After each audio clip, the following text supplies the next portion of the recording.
ga-emezu. Chere Chukwu.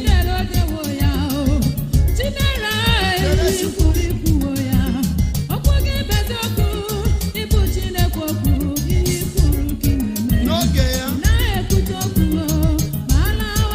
ọ ga-emezu ya.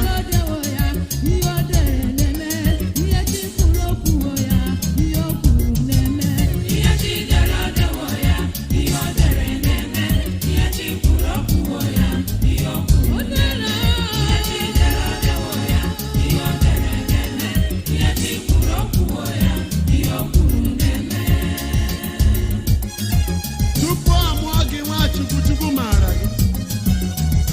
Ma mgbe ị ka nọ n'afọ nne gị, Chineke kwuo ihe ị ga-abụ. Mana ị ga-agbakwa mbọ ịhụ na ebumnuche Chukwu mezuru site n'ibi ezi ndụ.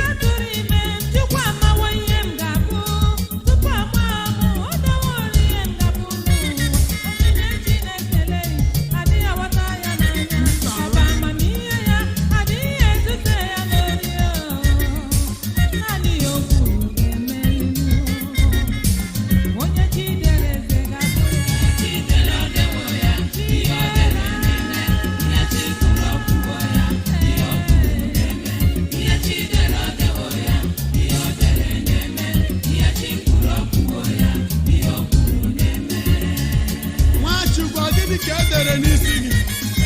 Chineke dere gị ngọzi, adịmasọ, ọgwụgwọ nsọ, agamniru, ogologo ndụ na ahụike, uju amara, oke gị niile a nara gị ga-anachi ekwutere gị mmaji kwuru mmaji. Anya mmiri gị ga-aghọrọ gị ọchị. Ọ bụrụ na Chineke dere gị mkpụrụ elu, o nweghị ihe pụrụ ibutu gị anya. Ihe dere maka gị ga-emezu n'oge ya. Ugo Chineke enweghị ọdịda. Agwa gị, o dere gị amamakwụkwọ, ngọzi bara ụba, nwere ike n'ahịa enu, kwuru ebe Chineke dotara gị. O dere gị na ị ga-abụ God's number one. Olileanya dị.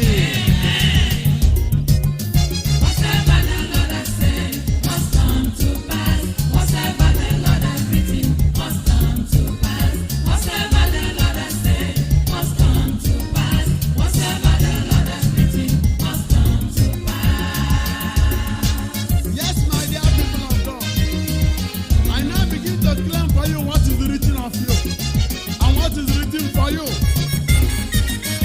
You are going out and coming in and to be blessed.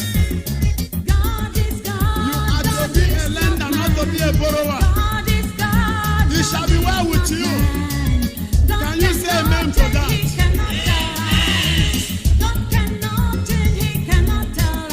Sons and daughters of God, the Lord has opened for you doors which no one can close. Doors of purity, doors of favor, doors of longevity, doors of fertility, doors of prosperity, doors of signs, wonders, and miracles. And somebody should claim all these.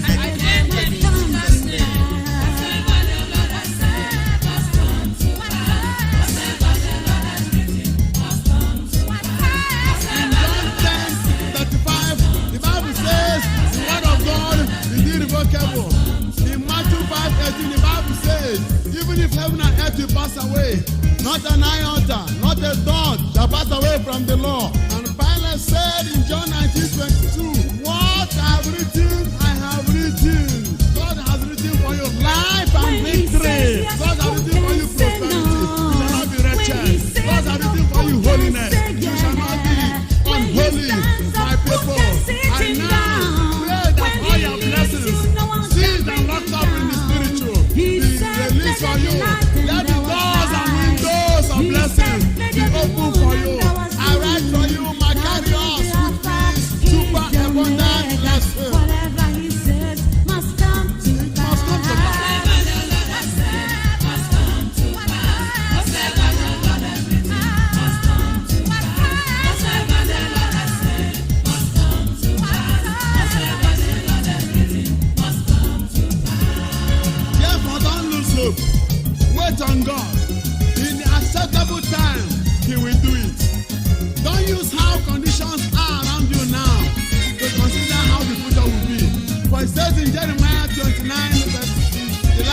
13 and 14. I have plans for you for a future filled with hope. When you call me, I will answer you. When you search me, you will find me, and I will change your condition. What is written is written. Hallelujah. Amara gazuoro m Chineke.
Sufficient for you, and my power is made manifest in weakness.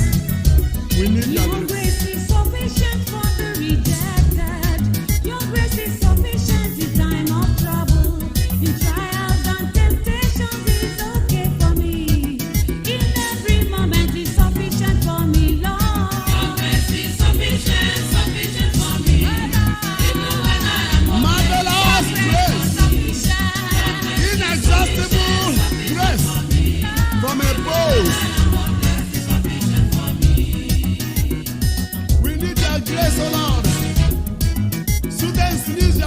for success. Workers need your grace for promotion. Travelers need your grace for hit-free journey. The dying need your grace for healing. Our leaders need your grace for sense of direction.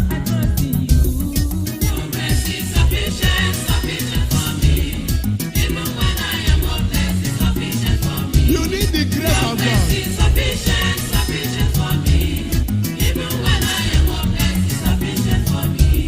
You cannot do anything good to please God without the grace of God. Though you need to cooperate with the grace.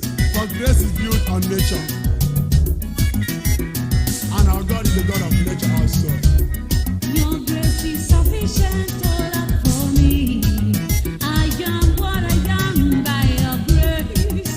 Everything I do is by your grace.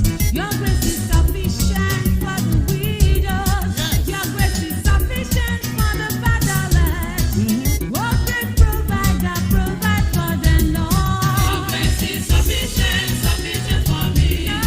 Even when I am hopeless, it's sufficient for me. Your grace is sufficient for me.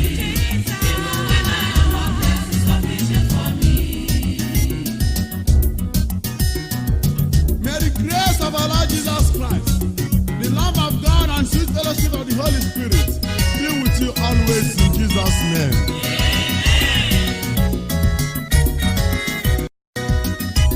Ime na Chineke dị ndụ. Ime na Chukwu.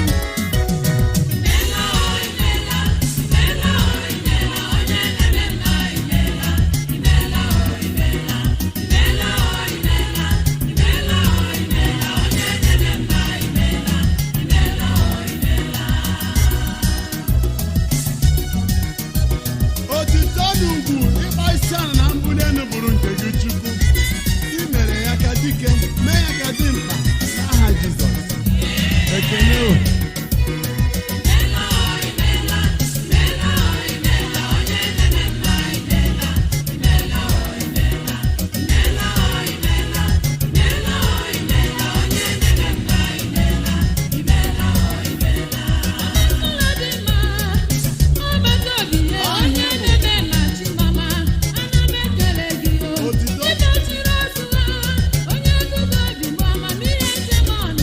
N'ofufe niile bụrụ nke gị. Anyị ga-esi agha kene gị maka ihe i mere.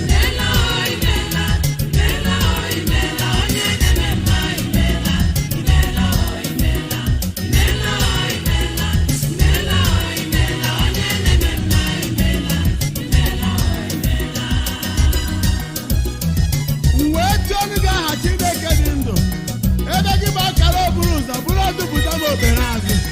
Ee, ike ka ike, eteta obi esie ike. Onye abọma na onye ebere, onye mmezu okwu ya n'oge ya. Olileanya ụmụ ogbenye, ebube dike, odogwu ụzọ n'ije. Agụ na-eche ibe, onye ọrụ ebube, okwute n'ọgba mmiri, agbata ezuru ike, ochie ndọwa, obe iwu ukwu. Wow! Chineke Abraham, Chineke Isaac, Chineke Jacob, Chineke Daniel, Chineke Otinia, Chineke Shanga.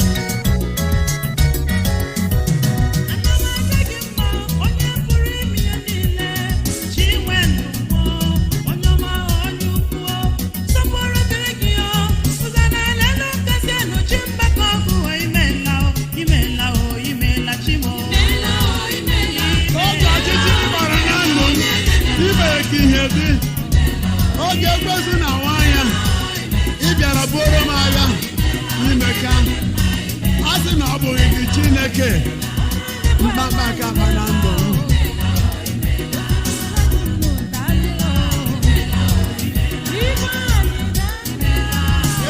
Nwanyị aga amụọla nwa imeela ndị bere uche wee n'ọṅụ imeela mmeri abụgoro nke anyị n'ime Jizọs imeela ekele dịrị gị Chineke. Thank you Lord for your inexhaustible and ineffable mercies and blessings. Thank you Lord. Thank you, oh my Lord. Thank you, oh my Lord. Blessed Redeemer. Thank you, oh my Lord. Thank you, oh my Lord. Thank you, oh my Lord. Blessed Redeemer. Thank you, oh my Lord. I will lift our hands up for you, Lord, in jubilation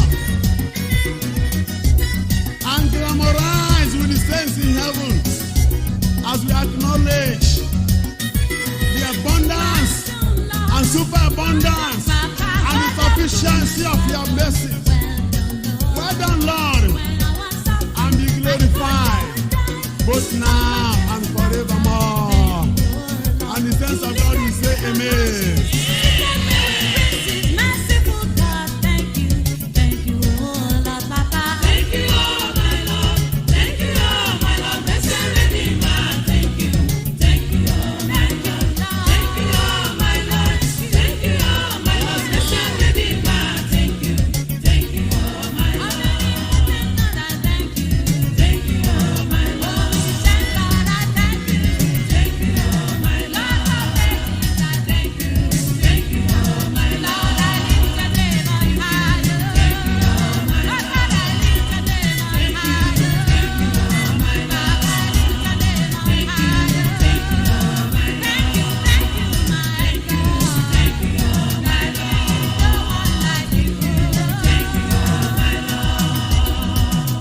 My Lord, you are the I am who I am, the everlasting King, Alpha and Omega, mighty God, ancient of days, deliverer, water yielding rock, El Makarios, El Shaddai, Elohim, Elolam, and Adonai. Yes, so.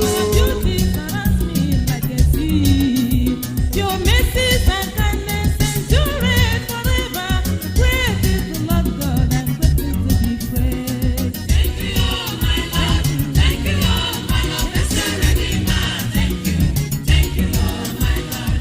Thank you, oh my Lord. Thank you, my Lord. My Lord, blessed Redeemer. Thank you, For you are anointed with the Holy Ghost and power, and you went about doing good. Thank you, Lord. Thank you, oh my Lord. Redeemer, we thank you. Thank you, oh my Lord. Abdate, iteru miteru kwe, deo. My people, rejoice, rejoice in the Lord. Again, I say rejoice.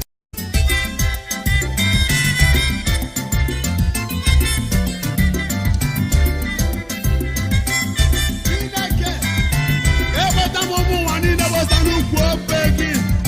Na-arịọ ka i were ọbara Jizọs kpuchie anyị.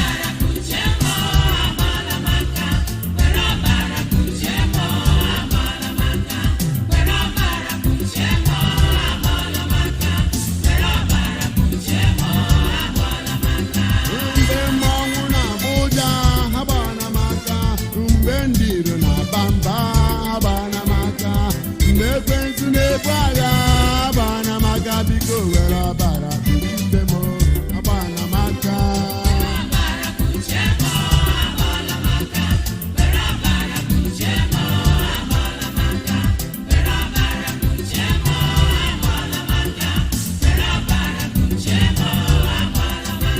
Jizọs onye hụrụ n'obe n'Igbo, lee mụ ka tọgbọrọ n'ukwu obe gị.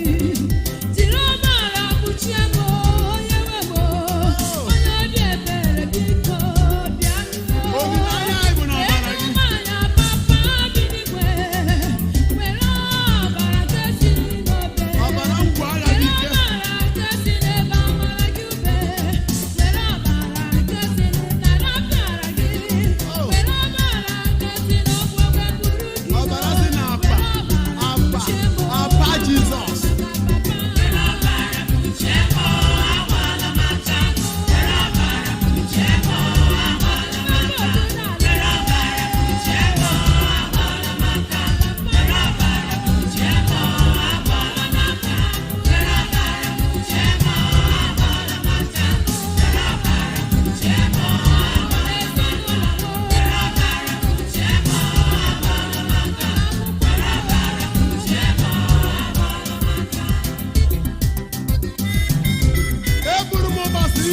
ndụ anyị dọrọ n'ime ọbara. Nkwa eke orie na afọ anyị. Ka ọbara Jizọs kpuchie ha dum. Ezinụlọ niile nke ụmụ Chineke. Akpọkọ m ọbara n'isi unu. Ọbara ga-echekwa unu. Ụfọdụ na-agwara ibe ha ọgwụ ka ha ghara ịga n'ihu maọbụ kọọ ha ahụ ọnụ na ngalaba. Ọbara Jizọs. Ezi Chukwu nna kpuchie m Ọbara Jizọs. n'elu ezinụlọ m chebe Ọbara ndị nọ Jizọs. n'ọhịa Jizọs biko Biko si na mpa ọnya. were ọbara Jizọs kee pụta. ha ụwa Kpuchie anyị niile.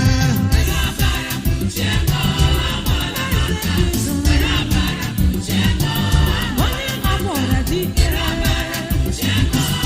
onye na-eche ndụ papa ebe biko biko ra dike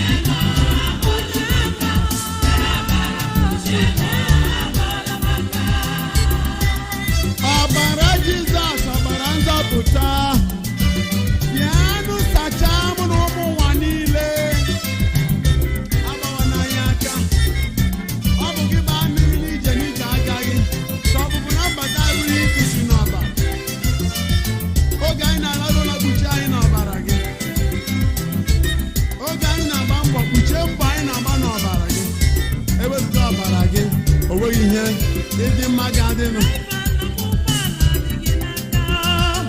Ezinụlọ niile dị gị n'aka, ụmụ nwanyị dị ime ha dịkwa gị n'aka.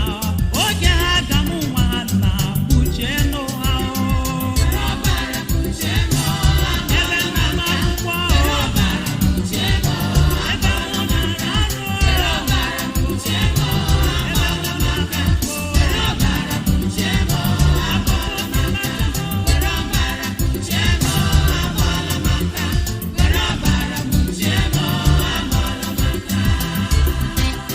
Cover me, Lord, with the power in the precious blood of Jesus.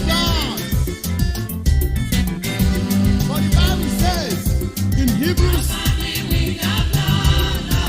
chapter 9, verse 22, without the shedding of the blood, there is no remission of sin. And in Exodus 12:13, your word says, when I see the blood, I will pass over you. Cover my people all with your blood. For Revelation 12:11 says, we have conquered by the blood of the Lamb and by the word of our testimony. I see in your blood, keep me in your blood, Lord, protect me with your blood. Soak us in the blood, Jesus. This world is full of wickedness. Cover me with your blood, Jesus. The evil one is seeking whom to devour. Cover me with your blood. The blood is bloodproof. Witches and wizards flying every night. Demon proof. Protect me with your blood.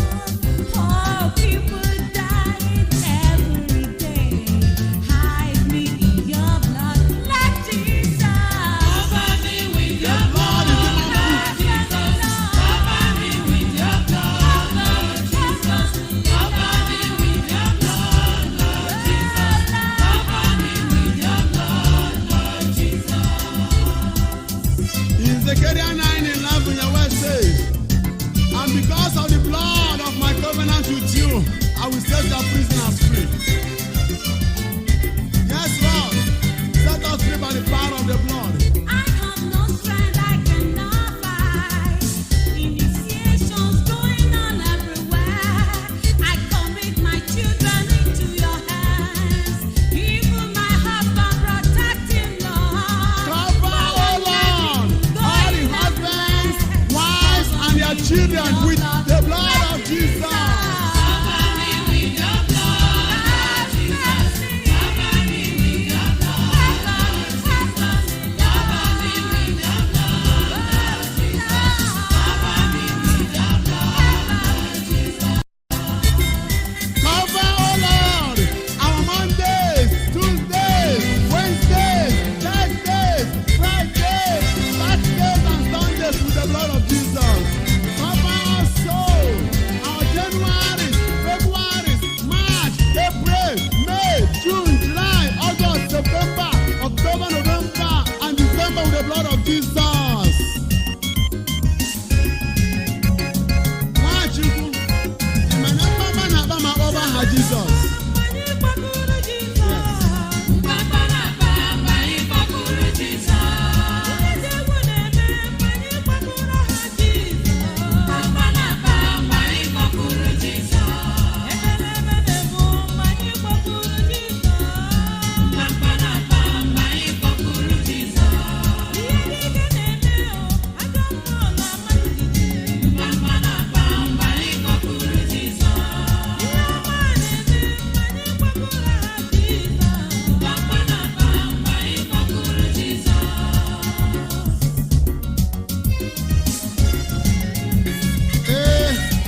na-apụta.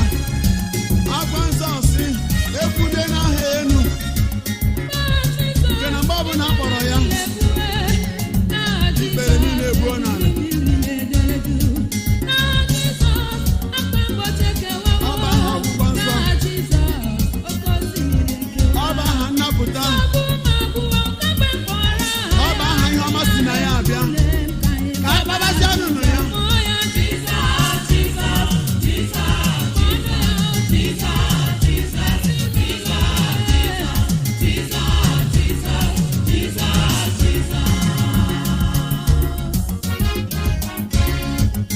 Aha bụ akara maka na ọ bụ ya bụ Chineke n'onwe ya.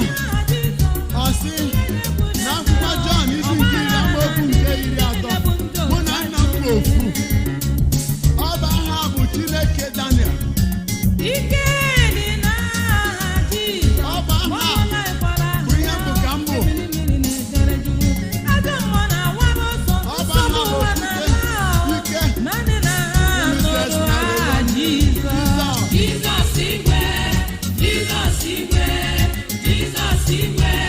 aha nnapụta, aha nwere onwe, aha ebube, aha nchekwa, aha ngọzi. Jizọs igwe.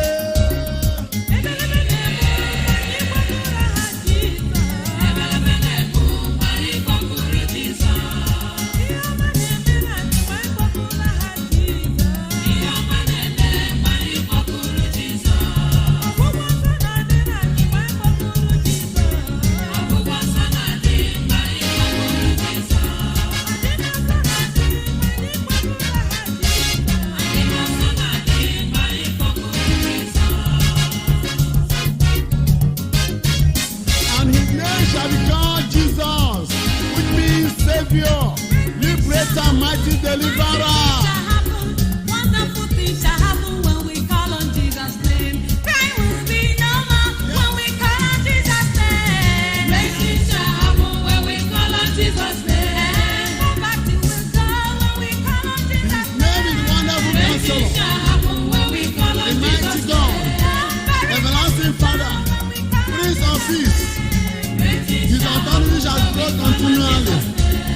Every knee must bow when we call on Jesus' name. Great things shall happen Jesus. when we call on Jesus' name. Every sickness will go when we call on Jesus' name. Great things shall happen when we call on Jesus' name. Call him Jesus, Jesus, Jesus, Jesus. This name is a second name. He symbolizes what he signifies and signifies what he symbolizes. Jesus, Jesus.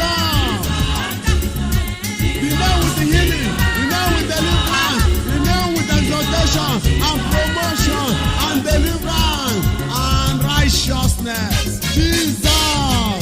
Call him for your breakthrough. It shall be well with you as you call this name Jesus.